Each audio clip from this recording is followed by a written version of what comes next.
I-steam po natin. Coconut milk, gawin natin latik.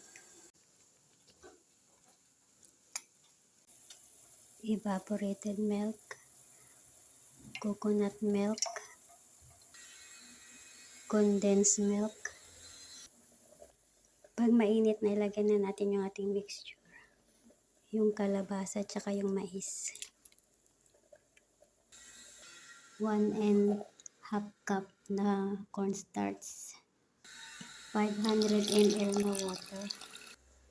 Unti-unti natin ilalagay yung ating cornstarch mixture hanggang lumapot. Lagyan lang po natin ng cheese sa ibabaw at saka yung ating linuto natin latik.